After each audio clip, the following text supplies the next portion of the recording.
ISL கால்பந்து தொடரில் league ஆட்டங்கள் முக்கிய கட்டத்தை எட்டியுள்ளன. வாழ்வா சாவா என்ற நிலையில் ஒவ்வொரு அணிகளும் அரையிறுதியில் காலடி பதிக்க போராடி வருகின்றனர். கடந்த சீசனில் எளிதாக அரையிறுதிக்குள் நுழைந்த சென்னை அணி இந்த சீசனில் சற்று திணறி வருகிறது.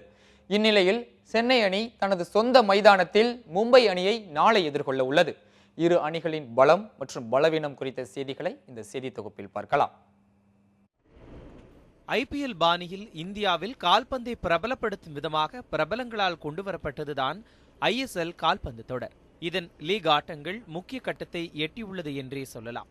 இதன் 51வது லீக் ஆட்டத்தில் சென்னை அணியும் மும்பை அணியும் சென்னை நேரு விளையாட்டு அரங்கத்தில் பலப்பரீட்சை நடத்த உள்ளன.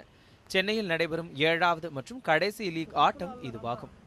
கடந்த சீசனில் எளிதாக அரையிறுதிக்குள் காலடி பதித்த சென்னை இந்த முறை லீக் ஆட்டங்களில் வெற்றி பெற திணறுகிறது. சொந்த மண்ணில் நடைபெற்ற 6 லீக் ஆட்டங்களில் Kolkata, Goa, north east united அணிகளுக்கு எதிரான ஆட்டத்தில் தோல்வியும், புனே, கேரளா, டெல்லி அணிகளுக்கு எதிரான ஆட்டத்தில் வெற்றியும் பெற்றுள்ளது சென்னை அணி. கடந்த சீசனில் அதிக கோல்கள் அடித்து கோல்டன் பூட் விருது பெற்ற சென்னை அணியின் கேப்டன் எலானோ இந்த சீசனில் சோபிக்க தவறியதே சென்னை அணியின் தொடர் தோல்விக்கு காரணமாக பார்க்கின்றனர் சென்னை ரசிகர்கள். தோல்விகளை கண்டு துவண்டு போன சென்னை அணி அந்த பெயரை நீக்க சொந்த மைதானத்தில் கடைசியாக நடைபெற்ற 2 ஆட்டங்களிலும் வெற்றி பெற்று தொடர் தோல்விக்கு முற்றுப்புள்ளி வைத்தது. தற்போது சொந்த மண்ணில் மும்பை அணியையும் பந்தாட காத்திருக்கிறது சென்னை அணி. இந்நிலையில் மும்பை அணியை வீழ்த்தி தங்கள் அணி அரையிறுதிக்கு முன்னேறும் என்கிறார் அணியின் உரிமையாளர் Abhishek Bachchan. I expect the boys to play like this. If they carry on playing like this, we're going to make the semi-finals. Chennai அணி கண்டிப்பாக வெற்றி பெறும் என்ற ரசிகர்களின் நம்பிக்கைக்கு நட்சத்திர வீரர் மெண்டோசா காரணம் என்று சொல்லலாம்.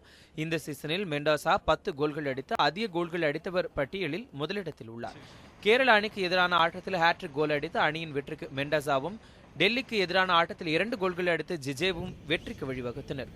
ஆகவே இந்த போட்டியிலும் மெண்டோசாவின் கோல் மழையை காண காத்திருக்கின்றனர் ரசிகர்கள். இன்னும் 2 லீக் ஆட்டங்களே மீதமுள்ள நிலையில் 2லும் வெற்றி பெற்றால் கூட சென்னை அணியின் அரையிறுதி வாய்ப்பு வாழ்வா சாவா என கேள்விக்குறியாகவே உள்ளது. முன்னதாக இரு அணிகளுக்கும் இடையே மும்பையில் நடைபெற்ற லீக் ஆட்டத்தில் 2-0 என்ற கோல்கள் கணக்கில் சென்னை அணி வெற்றி பெற்றிருந்தது. ஆகவே இந்த போட்டி சென்னை அணியின் சொந்த மண்ணில் நடைபெறுவதால் வெற்றி பெற்று அரையிறுதி வாய்ப்பை உறுதி செய்யும் முனைப்பில் உள்ளது. சென்னையில் நடைபெறும் கடைசி லீக் ஆட்டம் என்பதால் அணியின் கோல் மழையை காண ஆவலோடு காத்திருக்கின்றனர் ரசிகர்கள். கோல் விகிதாசார அடிப்படையில் சென்னை அணி அரையிறுதிக்கு முன்னேறினால் சென்னையில் ஒரு அரையிறுதி ஆட்டம் நடைபெறும் என்பது குறிப்பிடத்தக்கது. விளையாட்டு செய்தி பிரிவு நியூஸ் 7 தமிழ்.